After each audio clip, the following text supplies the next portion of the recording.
নমস্কার বন্ধুরা, আবারও একটা নতুন পর্বে আপনাদের সবাইকে স্বাগত। আজ আমি নিরামিষ সবজির একটা রেসিপি নিয়ে এসেছি। রেসিপিটা হেলদির সাথে সাথে অসাধারণ স্বাদেরও হয়।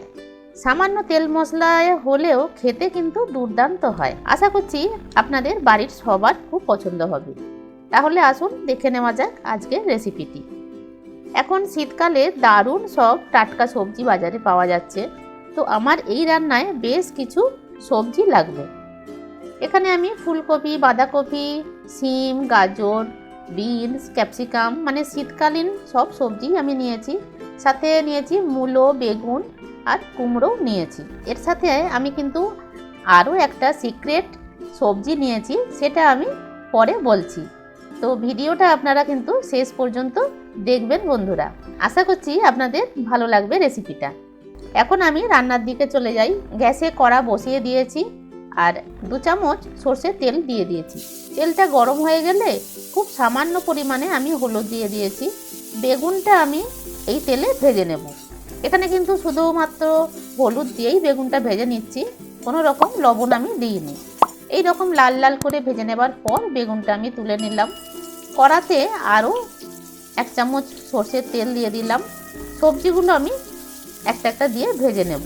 আলু, ফুলকপি, বিনস, গাজর আর মূলোটা কিন্তু প্রথমে দিয়ে আমি একটু ভেজে নেব, কারণ এই সবজিগুলো সেদ্ধ হতে একটু টাইম বেশি লাগে। তো সবজিগুলো বেশ লাল লাল করে ভেজে নেবার পর আমি কড়া থেকে তুলে নিলাম। এখন কড়াতে আবারও সর্ষের তেল দিয়ে দিলাম 2 চামচ, কারণ এই রান্নাটা কিন্তু সর্ষের তেলে করলেই স্বাদ ভালো হবে। ফোড়নের জন্য দিয়ে দিয়েছি 1 চামচ 5 ফোড়ন আর একটা শুকনো লঙ্কা। ফোড়নটা 15 থেকে 20 সেকেন্ড নাড়াচাড়া করে নেবার পর দিয়ে দেব 1 টুকরো আদা গ্রেট করে। এখানে আমি আদাটা গ্রেট করে দিচ্ছি, আপনারা চাইলে কিন্তু আদা বাটাও দিতে পারেন। তো আদাটা দিয়ে একটু নাড়াচাড়া করে নেবার পর দিয়ে দেব কেটে রাখা বাঁধাকপিটা আর সিম। এর সাথে আমি যে সিক্রেট উপকরণটা বলেছিলাম সেইটা আমি দিচ্ছি। মটরশুঁটির দানা দিয়ে তো অনেক রকমই সবজি বানানো হয়, মানে মটর পনির, আলু মটর, এই রকম সবজিতে আমরা মটরের দানাগুলো আমাদের কাজে লাগে।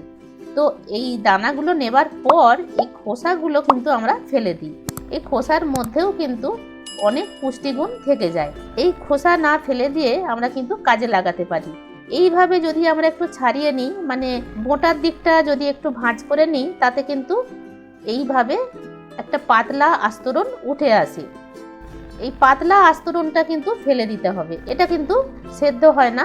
স্কিনের মতো আস্তরণটা আমরা ফেলে দেব, আর এই সবুজ অংশটা আমরা নিয়ে রান্নাতে দেব।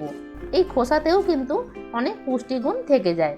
তো এই আমি যে প্রথমেই বলেছিলাম একটা সিক্রেট উপকরণ, এইটাই কিন্তু সেই সিক্রেট উপকরণ যা আমরা কিন্তু ফেলে দিই। এইভাবে আমরা কিন্তু সবজি হিসাবে এটা ব্যবহার করতে পারি। মটরশুঁটির খোসাটা কিন্তু এভাবে ছাড়িয়ে নেবার পর ভালো করে জল দিয়ে ধুয়ে নিতে হবে। ধুয়ে নেবার পর আমরা রান্নায় ইউজ করব। তো এখন বাঁধাকপি আর সিমের সাথে এই খোসাটাও কিন্তু দিয়ে আমরা ভেজে নেব। এখন আমি দিয়ে দিলাম কুমড়োটা আর ক্যাপসিকাম। এই সবজিগুলো সেদ্ধ হতে বেশি সময় লাগে না, তাই জন্য একটু পরেই দিলাম। এর সাথে মিশিয়ে নেব ওই আগে থেকে ভেজে রাখা সবজিগুলো। সব কিছু একসাথে মিশিয়ে নেবার পর আমি কিছু গুঁড়ো মশলা দেব। বেসিক কিছু গুঁড়ো মশলা, যেমন গুঁড়ো হলুদ, গুঁড়ো লঙ্কা, ধনে আর জিরে গুঁড়ো। বেশি মশলা একদমই এই সবজিতে দেওয়া যাবে না, তা না হলে কিন্তু এই সবজির নিজস্ব যে একটা স্বাদ থাকে সেটা নষ্ট হয়ে যাবে। খুব বেশি আমি কিন্তু মশলা দিইনি। হলুদ আর ধনেটাই আমি বেশি দিয়েছি 1 চামচের মতো। বাদ বাকি দুটো মশলা কিন্তু আমি 1/2 চামচ করে দিয়েছি। আমার একটু শুকনো মনে হচ্ছিল, তাই জন্য অল্প জল দিয়ে আমি এই মশলাটা কষে নেব। পরিমাণ মতো লবণ দিয়ে ভালো করে নাড়াচাড়া করে নেব। এখন ঢাকা চাপা দিয়ে 5 থেকে 7 মিনিট সেদ্ধ হতে দিতে হবে। মিডিয়াম ফ্লেমেই কিন্তু এই রান্নাটা করে নিতে হবে। 7 মিনিট পর আমি চাপাটা খুলে নিলাম।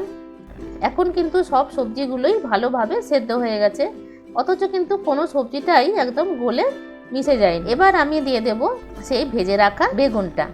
বেগুনটা ভেজে রাখার ফলে বেগুনটা কিন্তু খুব বেশি একদম ম্যাশ হয়ে যাবে না। একটা টমেটো আমি একটু বড় করেই কেটে রেখেছি, সেই টমেটোটা আমি এখনই দেব, কারণ টমেটোটা আমি একটু গোটা গোটাই রাখতে চাইছি, তার জন্যই শেষের দিকে দিলাম। আর যে মটরশুঁটিগুলো ছাড়িয়ে রেখেছিলাম সেই মটরশুঁটি দানাগুলো আমি দিয়ে দিলাম। যেহেতু নিরামিষ সবজি, একটু মিষ্টি মিষ্টি হলেই কিন্তু খেতে ভালো লাগবে, তার জন্য 2 চামচ চিনি আমি এখানে দিয়ে দিয়েছি। খুব ভালোভাবে মিশিয়ে নিতে হবে। এই সবজিটা কিন্তু আপনারা বাড়িতে অবশ্যই একবার করে দেখবেন। ভাত বা রুটি, পরোটা যে কোনো কিছুর সাথেই কিন্তু এই সবজিটা খুব ভালো লাগে। এখন শীতকালে আমাদের প্রত্যেকের বাড়িতেই তো ফুলকপি, বাঁধাকপি, সিম, বিনস, গাজর সব কিছুই থাকে। সব সবজি যদি একটু একটু পড়ে থাকে ফ্রিজে, তো এই সবজিটা কিন্তু তখন অনায়াসেই করে নেওয়া যায়। আজকের রেসিপি কেমন লাগলো কমেন্ট করে আমাকে জানাবেন। ভালো লাগলে লাইক, শেয়ার করে দেবেন। আর এখনও যদি সাবস্ক্রাইব না করে থাকেন তো এখনই তা করে দিন। আজ এ পর্যন্তই, ফিরে আসছি খুব তাড়াতাড়ি নতুন রেসিপির সাথে। আপনারা ভালো থাকবেন, সুস্থ থাকবেন। ধন্যবাদ।